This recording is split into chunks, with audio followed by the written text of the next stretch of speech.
ऐसा लग रहा था कि पाकिस्तान टीम बहुत आसानी जीत गई।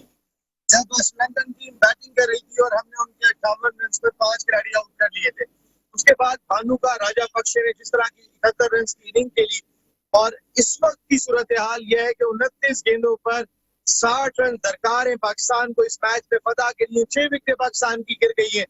शिकस्त यकीनी दिखाई दे रही है, जो एक वक्त में फतह यकीनी दिखाई दे रही थी। मेरे साथ गुफ्तगू के लिए मौजूद है पाकिस्तान के former international cricketer Faisal Ahmed के साथ।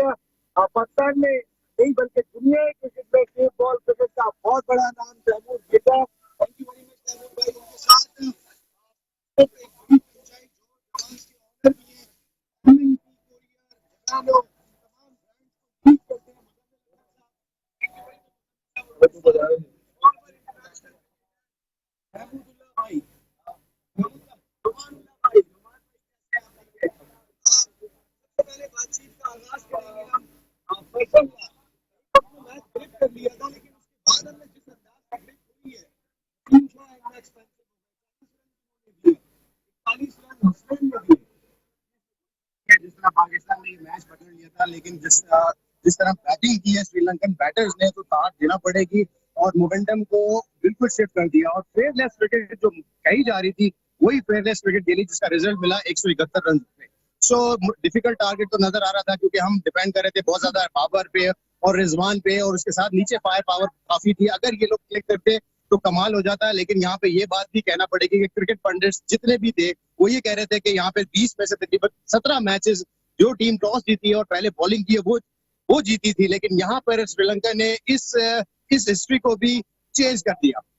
क्रिकेट पंडित को वो पाकिस्तान ने चेंज किया, मकसद चेंज करते रहते हैं, सूरत हाल होती है। राहुल भाई, हाँ, इतने आप छक्के लगाते हैं। मैं वैसे ही आपसे सवाल एक करता हूँ, हमारा जो टॉप ऑर्डर बैटिंग ऑर्डर है दुनिया भर के, जो टॉप ऑर्डर बैट्समैन है, उनका स्ट्राइक रेट अगर हम देखते हैं, रिजवान का देखते हैं और बाबर आजम का देखते हैं, दोनों का 150 दिखाई देता है। बाकी सब 150 प्लस खेल रहे हैं। तो कौन से खेल रहे हैं क्रिकेट में? देखिए, ये तो फर्क है हमारा कि हमारा ऊपर से आके टैग ही ठीक नहीं होता T20 में। बाकी जितने भी प्लेयर है ऊपर से आके टैग करते हैं, तो वो 50-60 स्कोर लेते हैं पावर प्ले में। लेकिन हमारा तो वो ही पुराना ही हिसाब है कि आगे पास विकेट बचानी है। जब 14-15 की एवरेज हो जाएगी, तो फिर विकेट बचा के क्या करेंगे? हमको ऊपर से अटैक करना चाहिए था। जब 171 स्कोर फुल टोटल है दुबई में, तो मेरे ख्याल में लूज जो ना हमारा स्टार्ट हुआ है। बाबर भाई तो आउट ऑफ फॉर्म है पूरी टूर्नामेंट में, लेकिन जो हमारे साथ वाले प्लेयर थे उन्होंने भी ऐसे ही खेला है। अभी आप मेरे ख्याल में 7-8 ओवर खेल दो T20 में, कम से कम आपके 4-5 छक्के होने चाहिए उन्होंने। तो मेरे ख्याल में 50 करोगे तो उसमें तो मैच हारेंगे हम। तो इसका रिजल्ट ये निकला कि हम मैच हार रहे हैं हमारे। इस तरीके से मैच को गेट कर लिया था, वरना आप क्या समझते हैं? सफुर जमान हमारे पास तरजील मौजूद है। हम कहते हैं रेट बहुत ज्यादा है, तो उनसे पहलवानी करवानी है। कहने का मकसद है कि आपके पास ऐसे बैट्समैन मौजूद है, उस बैट्समैन से बात करो कि 6 गेंदों पे 6 छक्के भी मारते हैं और सब दुनिया में ड्रॉपिंग मारते हैं, और वही रन में है। तो ये दोनों से वरना आगे करना पड़ेगा। देखिए, ये चीज तो अभी टीम में नहीं है, लेकिन कम से कम आप ऊपर के ऊपर लेके आए, ऊपर पे लेके आए। बाबर भाई नीचे चले जाए या रिजवान भाई नीचे चले जाए, क्योंकि फहर ऐसा प्लेयर है कि वो खुल के खेलता है। तो सर्कल में हमें ऐसे प्लेयर चाहिए जो ऊपर से आके अगली टीम पे अटैक करें और फिर मैच को पकड़े। लेकिन जब आप 14-15 की एवरेज पे ले जाओगे, तो 9 विकेट भी हो, 10 भी हो, तो फिर हम क्या करेंगे उधर? ये हार्ड बॉल हो रही है, आपको पता है, फिर टेबल तो ना हो रही मेरे ख्याल से। हाँ मुजम्मिल भाई, तकलीफ तो बहुत होगी। एक सच्चे पाकिस्तानी, आप जिस तरह मैच ग्रिप कर लिया, तो एशिया कप में इस तरह लूज नहीं होना चाहिए मैच, क्योंकि आप पिछला मैच भी जो हार के आ रहे हैं, या तो आखिर में कोई नसीम शाह 2 छक्के लगा देगा या कोई शाहनवाज दानी आके लगा देगा, तो हम ये बैटर्स खिला क्यों रहे? मैं 2-3 बातें इस करने करूंगा। सबसे पहली बात तो मैं वो करूंगा जो आपने आज सुबह को कही थी कि हमें नसीम और धानी के ऊपर डिपेंडेंसी नहीं है हमारी, जिन पे डिपेंडेंसी है उनको खेल के दिखाना चाहिए। सबसे पहली बात तो ये होगी। दूसरी बात ये है कि जिस तरीके से इन्होंने कहा कि सबसे पहली चीज जो इम्पोर्टेंट है वो ये कि हम 10 ओवर के बाद डिफेंसिव हो गए। I mean why we become defensive, जबकि हमने इतना अच्छा अपना पेस सेट किया था उस वक्त कि हम उसके ऊपर बहुत आसानी से हावी आ सकते थे। तो हमारी जो असल में तकलीफ की वजह जो आप कह रहे हैं पाकिस्तानी, तकलीफ की वजह हमारी ये है कि ये हम समझ रहे थे कि अब हमारे मैच हमारे हाथ में आ चुका है। लेकिन 10 ओवर के बाद जिस तरीके से इन्होंने खेलना शुरू किया। मैं दाद दूंगा श्रीलंका की टीम को डेफिनेटली स्पोर्टमैन स्पिरिट के तौर पे, लेकिन हमारे वो खिलाड़ी जिनको जिनको पाकिस्तान के अंदर ओपनिंग जिन्होंने की पाकिस्तानियों ने, बाबर आजम और रिजवान ने, मेरी एक और रिक्वेस्ट जो है कि जब कोई बड़ा मुसलसल एक मशवरा दे रहा हो, वसीम अकरम भाई पिछले तकरीबन 3 हफ्ते से एक ही मशवरा दे रहे हैं कि बाबर आजम को 1 डाउन या 2nd डाउन जाना चाहिए, किसी और प्लेयर को मौका दे, वो ऊपर आके खेला है।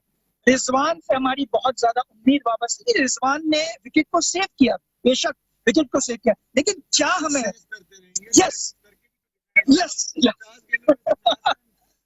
मेरा मेरा इस वक्त जो देखिए, हमें ये समझना पड़ेगा कि 150 का स्ट्राइक रेट कहां पर जरूरत है और 120 के स्ट्राइक रेट को हमने ऊपर लेकर आना है।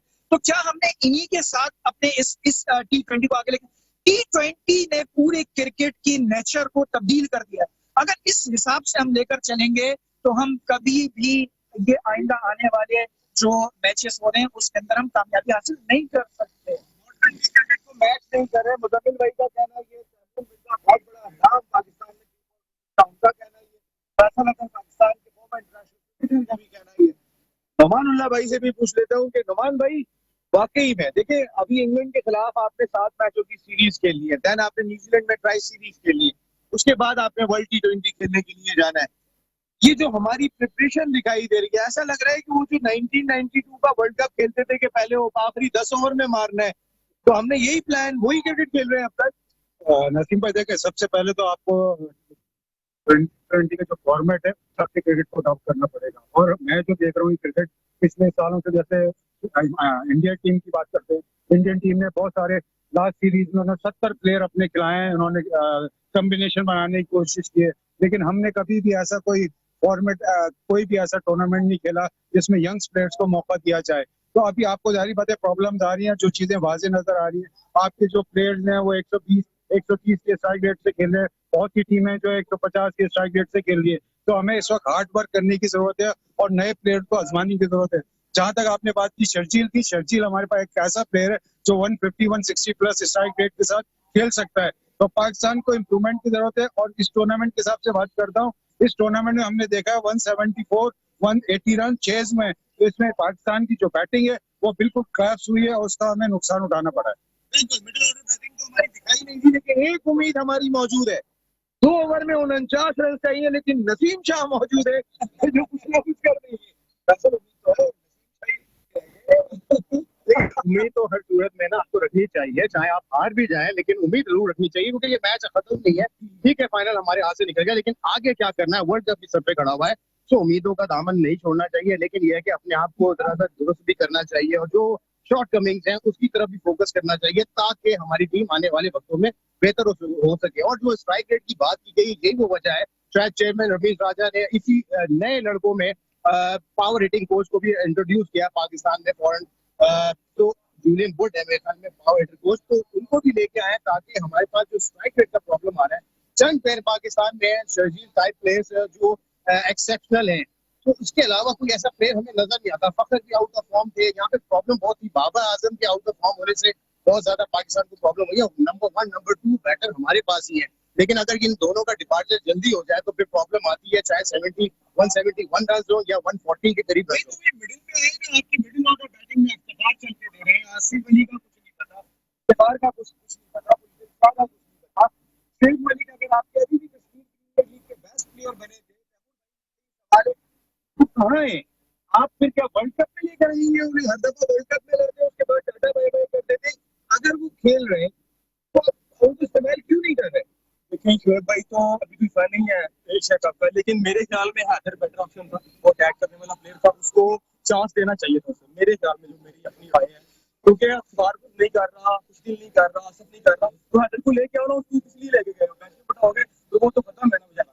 मेरे ख्याल में उसको होना चाहिए था टीम में। तो बाकी ये हमारी तनकीद भी है, लेकिन हमारा दुख भी है कि यार हमारी टीम हार रही है, पाकिस्तान हार रहा है, तो इसी वजह से हार रहा है कि हमने ऊपर से आके उन पर अटैक नहीं की, हमें जो करना चाहिए था।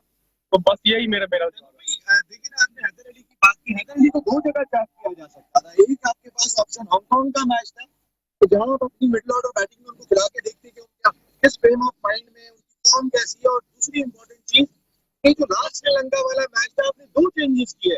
हसन अली बार बार वही दोस्ती यारियां, उस्मान कादिर दोस्ती यारियां, लेकिन जिस लड़के को चेक करना चाहिए था कि हमारी मिडिल ऑर्डर बैटिंग नहीं चल रही है, आपने उसको चेक नहीं किया। वो मिस्टेक थी जो लास्ट श्रीलंका से हमने मैच खेला, रेयर थी फाइनल की, हमने चेक नहीं किया। बिल्कुल हम भी चेक कर सकते थे, आप श्रीलंका के बाद चेक करते हमारे पास तो चांस था, लेकिन हमने उसको उधर ही बिठाई रखा है। अभी आप बिठाए रखेंगे तो फिर यही रिजल्ट निकलेगा ना, जो भी हम हार रहे हैं। मोहम्मद भाई, यही आपसे सवाल है कि हमारी मिडिल ऑर्डर बैटिंग अब तक सेटल होकर नहीं दे रही है। दुनिया कहाँ से कहाँ चली गई। आज अगर मैं इंडिया के टॉप 4 बैट्समैनों का स्ट्राइक रेट देखता हूँ तो वो 167 है। हमारा 125 मुश्किल से बनता है, 123 जाके बनता है। तो कहने का मकसद है हम किस फॉर्म की क्रिकेट खेल रहे हैं। हम मकसद है कि जो इतनी बड़ी क्रिकेटिंग नेशन है वो क्या क्रिकेट खेल रही है।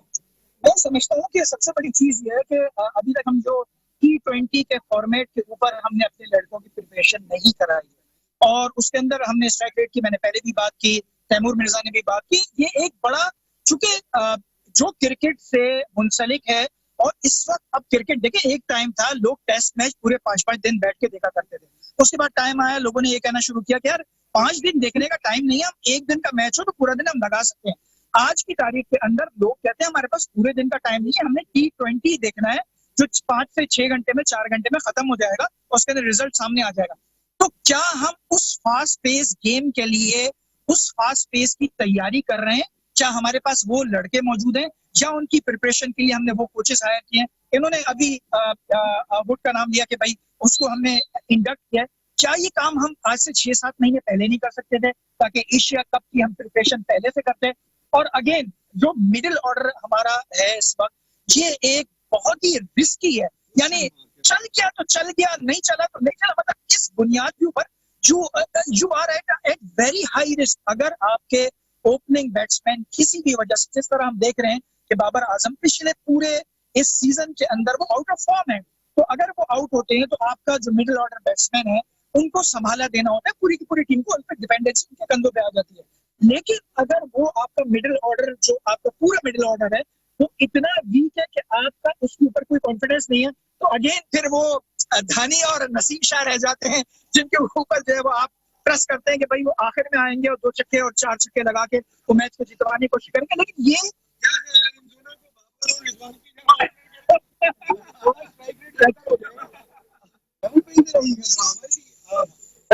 पॉजिटिव चीज है, ठीक है। हर जीत खेल का हिस्सा हो जाती है। आप पाकिस्तान टीम आज बहुत ही पैथेटिक क्रिकेट खेली कि आप जब 58 पे 5 कर लें, उसके बाद 171 करवा दें, तो वही आपकी शिकस्त हो जाती है और उसका इम्पैक्ट बिल्कुल डिफरेंट हो जाता है। लेकिन कुछ पॉजिटिव चीजें इस टूर्नामेंट की, नसीम शाह को पहली मर्तबा आपने T20 में शामिल किया, वरना वो सिर्फ टेस्ट के बॉलर थे। तो क्या फर्क देखा? अब अगर शाहीन शाह अफरीदी और नसीम शाह आगाज करते हैं राइट और लेफ्ट कॉम्बिनेशन, क्या फर्क है? नसीम शाह ने इम्प्रूवमेंट की है और हमें